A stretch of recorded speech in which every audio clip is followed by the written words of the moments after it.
Welcome back to Sideways, a podcast about motorcycles in Taiwan. And today we just wanted to talk a little bit about how we got into motorcycles. We apologize for the poor sound quality. We're out here with the cicadas, and they are at it right now. But, you know, I'm Michael Branica, a YouTuber and off-road riding enthusiast. And I used to be an on-road riding enthusiast, actually. I'm going to get into that.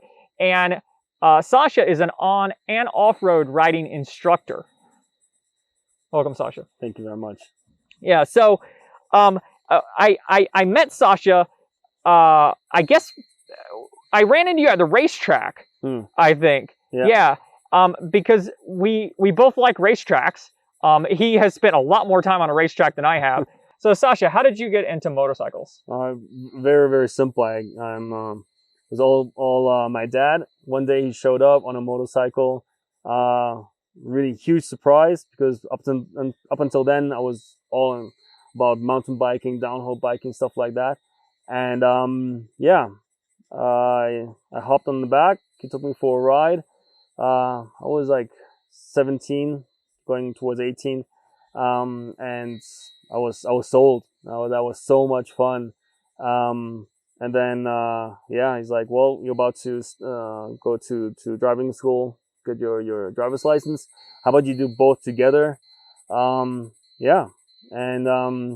I paid for my car's license, and he's like, okay. He helped me out with a motorcycle license, because in Germany it's really expensive. Back then it was really, really expensive. That was it. You know, so I started riding with my dad. We both on our bikes. That was so much fun. But 2-3 years later, my mom joined, and she got her driver's motorcycle license. And so that's something I can't really forget. You know, so riding with my mom and my dad together, that was a lot of fun. All right. That's why, to me, riding motorcycles, safety on motorcycles, to me at least, I have a little different angle on that, because riding with friends, tons of fun, but riding with your parents together, it feels different, you know. Yeah. And obviously I don't want my parents to get injured, whatever, you know.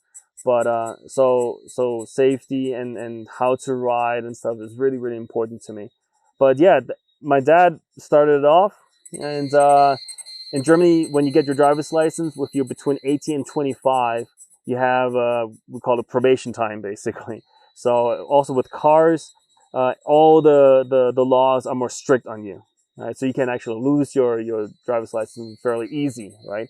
With motorcycles, if you're between 18 and 25, you can buy any motorcycle you want, but the horsepower is restricted. When I got my motorcycle, the first 2 years it was down to 34 horsepower. I think now it's up to 48 horsepower, right? So my first bike was a chopper, because it doesn't make really sense to buy a nice sport bike, whatever, right? And lower it so much. Started on 250, what was that? A Yamaha. And I kind of broke it, because I rode it like a sports bike. So I was about 5 months short of the 2 years, and yeah, I sold it, and I got GSX R600, the very first batch, you know, like secondhand, but it was the first model. Still to that day, one of my favorite bikes. It looked basically like a GP bike. It has still till now one of those shortest wheelbases. It was just beautiful bike, 600cc, 94 horsepower or something like this. And had to ride it for 5 months with 34 horsepower, which sucked so much. But after that, I finally opened up, and I loved it. After that, it was all sport bikes back then. From GSX R600 up, changed to GSX R750. After that, moved to Taiwan, right? Before that, actually also did some racing in Germany, you know, and had a lot of fun racing that on the track. Then moved to Taiwan. The first bike in Taiwan was the Kawasaki ZX-10R, which was great bike. Sucked in Taiwan because Taiwan is small, right? Yes, you can find places where you can go over 250, 300, but that's just suicidal. I mean, even when I came here, when I rode that bike, I was 25, 26, young and dumb. And yeah, I mean, I'm really also lucky that nothing really happened to me. But yeah, after that, I rode it like for a year and a half, not even 2 years, I think. I sold it because it just doesn't make any sense in Taiwan. You know, so much horsepower, and so that got me into supermotos. I rode a couple of my friends' supermotos in Germany as well, and that was a lot of fun. But in Germany, if you go on the Autobahn or whatever, you know, it just makes no sense. Here, you cannot go on the freeway, right? And most of the roads here are twisty, so hey, supermoto.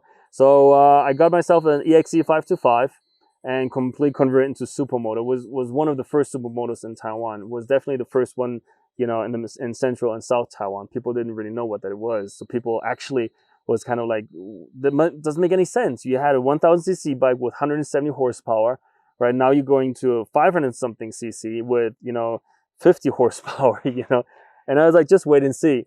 And then you ride it and you realize, like, exactly. And people were like, oh my gosh, what is this thing? You know, now obviously if you have like high speed turns, there's nothing you can do, right? The guys on big sport bikes that aren't afraid to die, they just, you know, go for it, right? But yeah, on twisties, people were like, oh my gosh, this is something, you know, this is not even a motorcycle, it's a toy, right? After that, I rode that for quite a while, moved back to Germany for a while, bought myself a Triumph Speed Triple. Loved that bike a lot.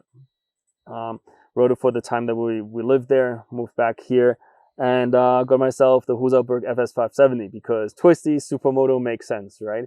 Love the bike. The engine is just a dream. Loved it. It was an amazing bike.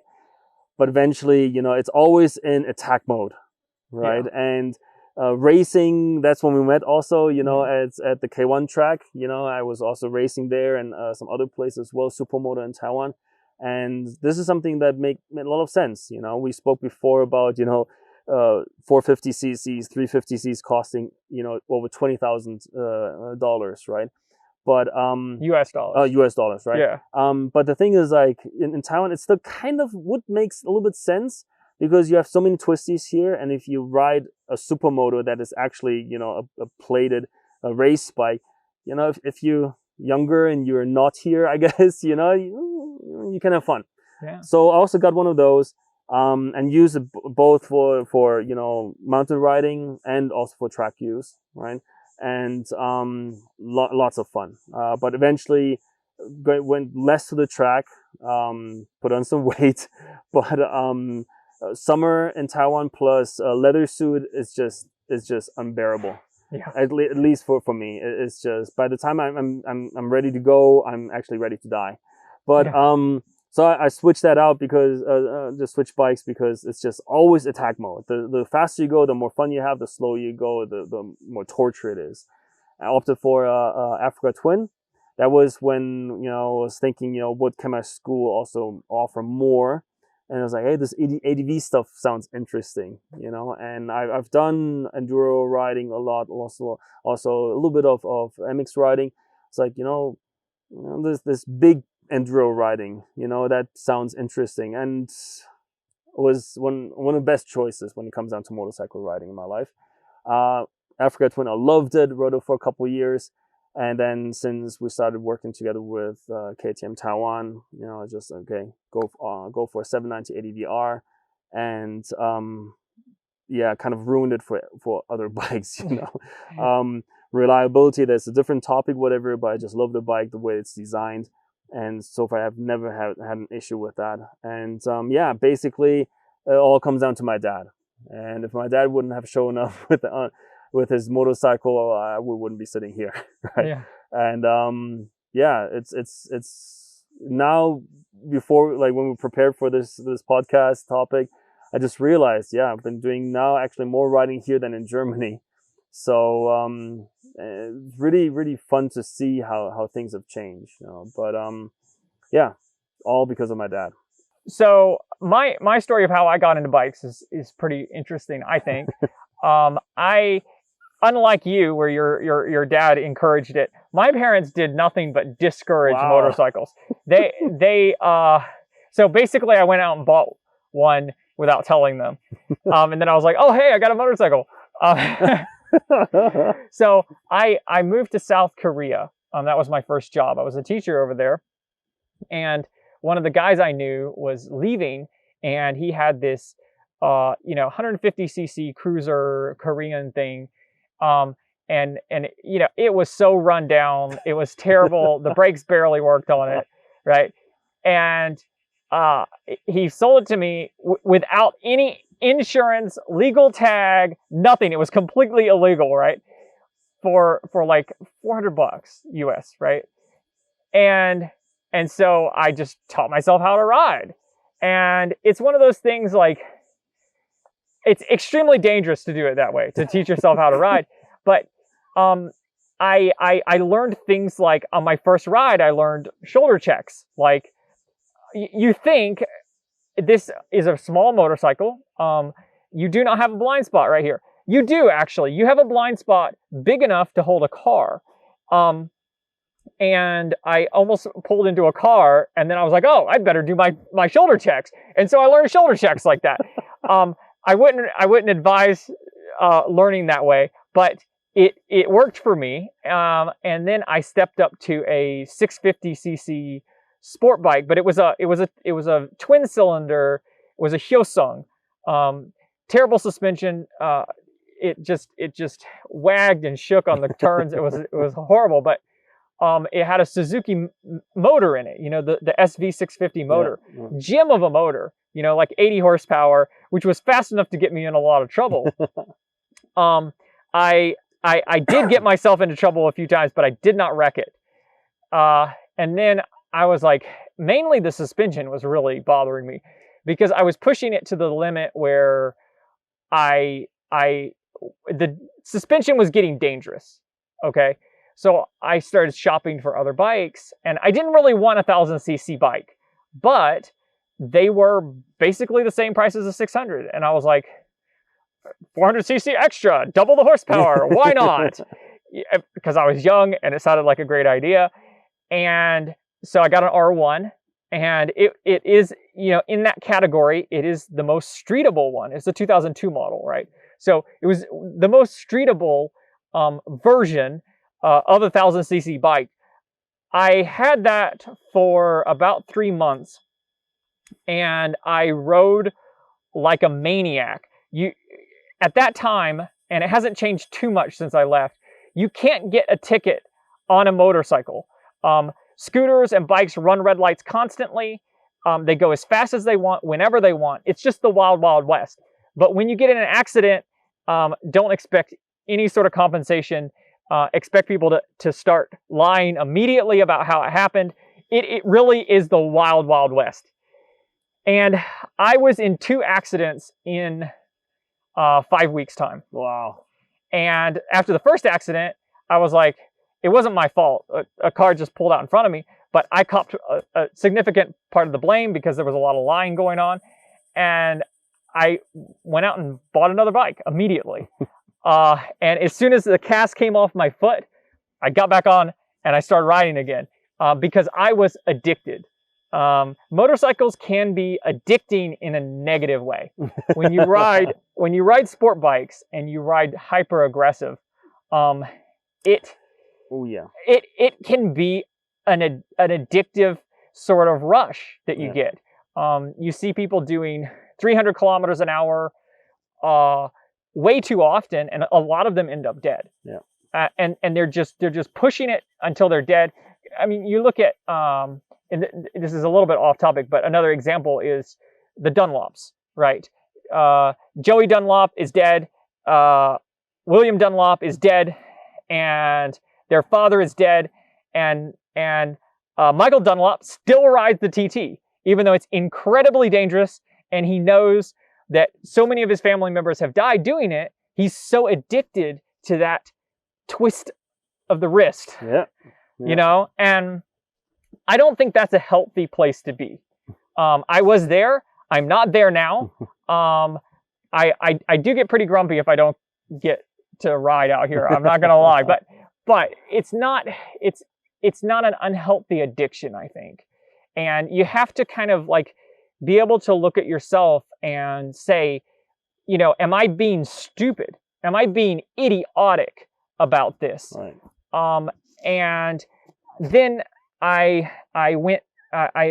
didn't ride a motorcycle for a year after my second accident. That was also not my fault.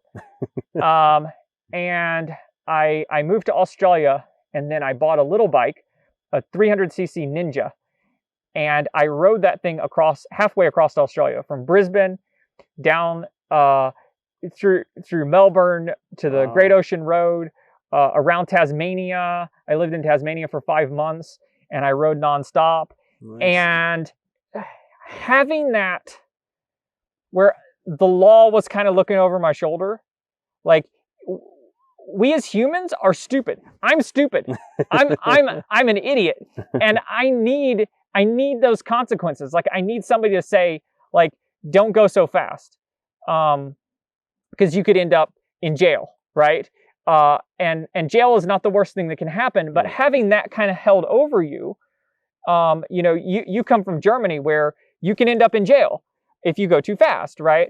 And having that over you, it kind of tames you down in those times when you would just twist the throttle and do 200. Like, you're like, you know, I kind of like my license. I kind of like not being in jail.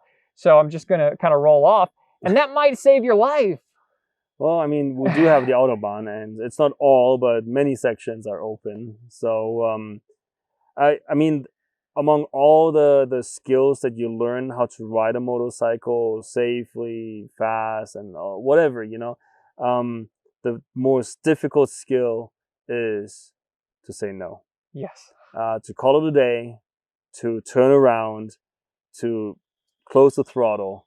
That's one of the most hardest skills to learn. And this is a skill that you never really, you're never really 100% there. Yeah. You're like the close to 99.9%, because there's always that one section that I find myself, even now, you know, it's like, okay, let's go. And then I basically, you know, this whole, you know, angel devil on your shoulders sort of thing going on, you know. And luckily, like you said, you know, I've got 2 kids, you know, and at the end, I love motorcycle riding. I told my wife before we got married, you know, you have to accept motorcycles, you know. But I want to return home in one piece every day, every single time. All right. So in order to do that, you have to make tough decisions, you know, and if it means, you know, to stop, to turn around, or go slow, then okay, it has to be like that. It doesn't make it. It doesn't mean that it's an easy decision, right? But anything excessively used is basically bad. Anything, right? So, and motorcycles is one part, is exactly the same thing. So that's why a lot of times when we have trainings, I tell people, you know, like, it's not to show off, whatever, but to me, a lot of people haven't had the chance to actually ride with their parents, you know, and not like one on the back, whatever. Like, mom has a bike, dad has a bike, you have a bike, and if you have siblings, they have a bike as well. And I'm sure everyone has the same experience. If you had the chance to ride with your parents, with your family together, you know, fun, safety, all these things, they go to the next level. You know, it's just that vibe that you have, right? And that really, really important. It's very difficult for me to explain, but this is something I will never ever forget. You know, there are lots of rides that are super fun, I cannot forget, but this is something, you know, I treasure a lot. Right. And so, yeah, it can be very addictive. Especially when you're in a bad mood, whatever. I've had you know, I don't want to say I'm there yet, but in order to be, you know, old and wise, you first have to be young and dumb. Yeah. And I definitely checked also, you know. I had at least 2 situations where I should have crashed, and luckily I didn't. But the first one was bad, but not as bad. The second one, basically, I turned my 750 GS into a dirt bike because I ran out of the exit ramp, and I just went straight over, you know.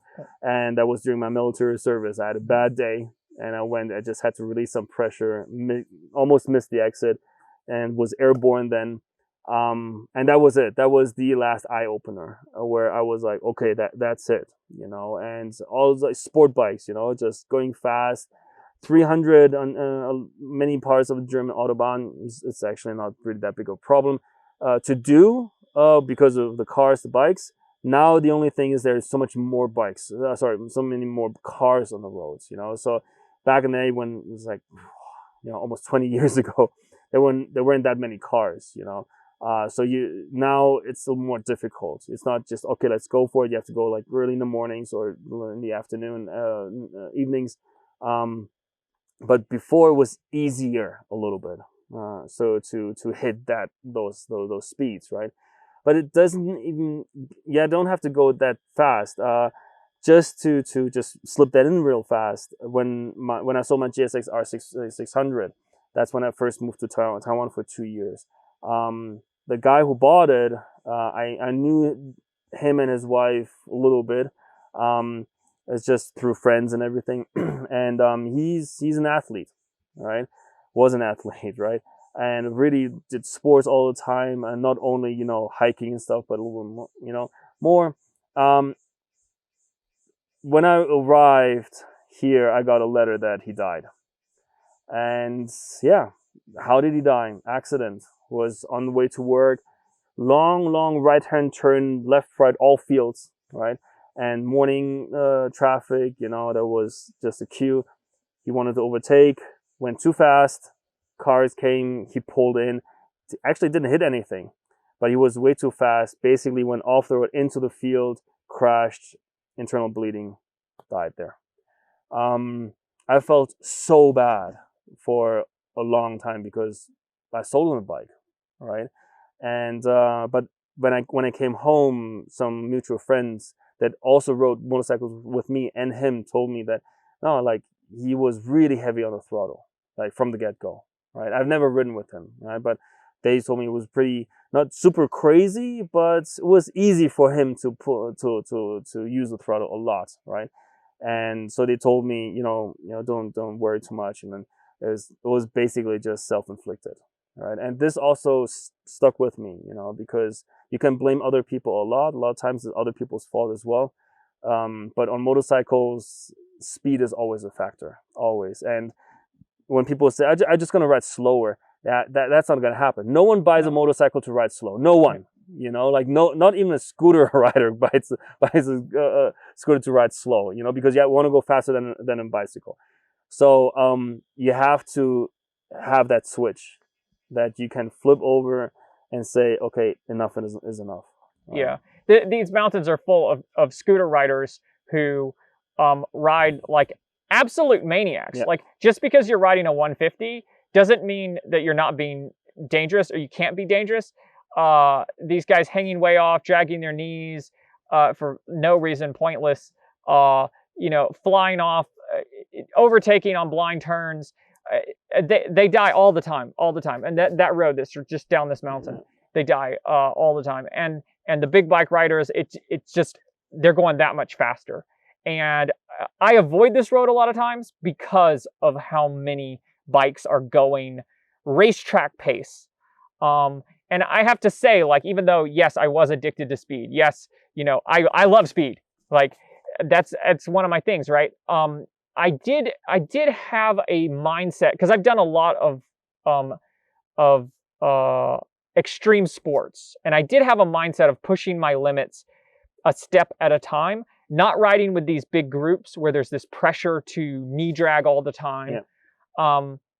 I did have a fairly safe mentality, but I just got to a point where I felt like this sport bike mentality is not working for me. It's not something that's sustainable for me. Getting the Supermoto was one step, and I think you recognize that too, because you went to a Supermoto after 1,000, right, where it's like, okay, instead of having fun at 140, 150 kilometers an hour, I'm going to go have fun at 80. And if I do crash, my likelihood of dying is a little bit less.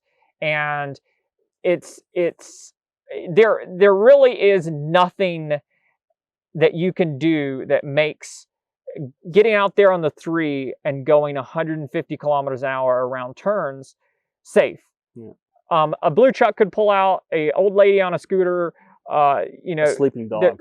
There could be a dog in the road, right? There could be anything, and it doesn't matter how good you are. You're rolling the dice with your life. Right. What you want and what you need are two very different things. Many times. Right. Yeah. And not only with motorcycle riding, you know, Yeah. with most things, and actually to me, most important things in life, you know, but that's a different topic, right? But that's the thing, you know, it's like 170 horsepower was my most powerful bike that I rode, right? The ZX-10R. The 1290 ADVR has 160, way more torque, you know. Yeah. But the thing is, like, we're in Taiwan. You know, if I would have access to GP tracks, you know, and I have the money for all the slicks and all the gear that you need, then I might be into that, right? Yeah. But I don't, right? And it's not worth it to risk that every time I go out on the road, even though I wear leathers and all these things, right? So I can, you know, adjust the ratio. Don't go on you know, high speed turn roads, which I can take with 200, but I take like really twisty roads with hairpin turns, whatever. Take a Supermoto, for example, right? Or now lots of street bike, naked bikes are actually very, very nimble, right? Take these bikes and have a blast, right? We can also, you know, translate that into off-road riding. You know, it's like on small bikes, usually you can take bigger risks because they're smaller, lighter, more capable. But then on the other side, in my trainings, when we go off-road riding and stuff like tours and stuff, it's actually really relaxing because that trail that we did before this section here, it was pretty a little bit gnarly, a little technical, but nothing by any means hardcore. But because it's slippery and everything, and it's wet, moss and everything, you have to be really on your toes. You have to know what you're doing, and you have to have a certain set of skills. Were we going fast? No. At 15, 20 kilometers, maybe max, Yeah. you know? Yeah. But if you go on a smaller dirt bike, you want to go faster. Yeah. So when you crash, naturally, you can get hurt easier. On big ADV bikes, you cannot really go that fast, or you shouldn't, or you just can't, right? So you do the same thing. You hit this the limit earlier, but what we call here is like that awesome factor, that makes that feel good factor, right? It's because the speed is so much lower, but you still hit that same feel good factor as if you would ride a small bike faster or 90-degree steep hill, whatever, right? So you feel the same, but your risk is lower. So this is something that it's not universal, right? Everyone is different, but this is something that certain people could consider after a while, or when they reach a certain, you know, level in their motorcycle life, whatever, you know. So just how can I keep, or sometimes even up the feel good factor, but can adjust the risk factor and the level a little bit downwards, right? So I can see that, you know, a lot of people, that trail next to your near your home, you know, if you ride that on your bike, you fall asleep, right? What we did just down there, you know, before we hit that last section, that's nothing. You can ride that blindfolded with one hand, right? But on bigger ADV bikes, it's also not that difficult, but it's a little more fun because it's not that easy. So this is basically what I guess when you progress and you slowly, you know, hit that wise and old stuff, I think people can more understand, because I was exactly the same thing. You know, it's like just speed, dragging your knee until I got, you know, overtaken by GSs and turns by some old farts, you know. But yeah, I mean, if you survive that young and dumb phase, hopefully you'll grow a brain. And to be honest, more or less, everyone has to go through that phase.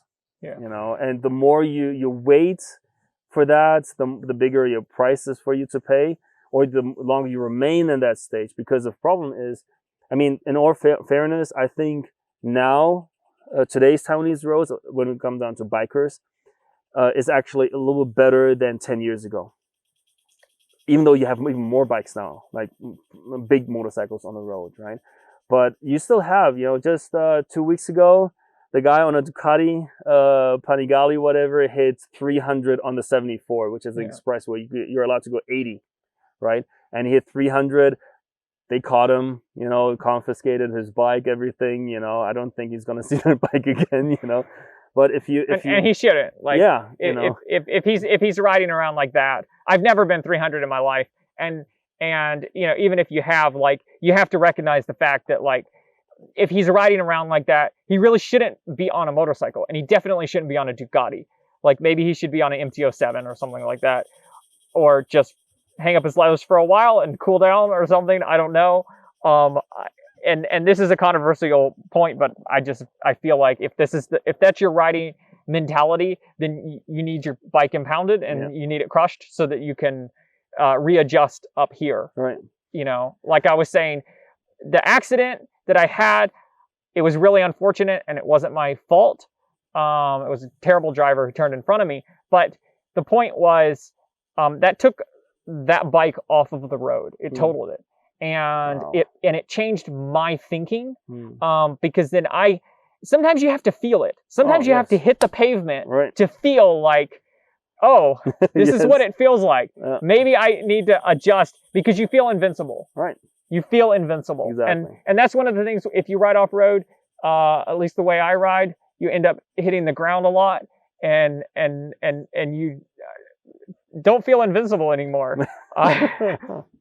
The other day I was going around a tree and the back just slipped out and I got pinned between the tree and my bike. Oh, no. And it's like the easiest place. It's the easiest place ever. Like, that's how useless I am on a bike sometimes. But anyway, we're going to close there. Stay tuned for more on-road content. Sasha does training. That is one way that you can get to that next level. You can make sure that you're safe, and you can still go fast. Let's be clear. We like to go fast. You can still go a little bit fast and have fun and be safe at the same time.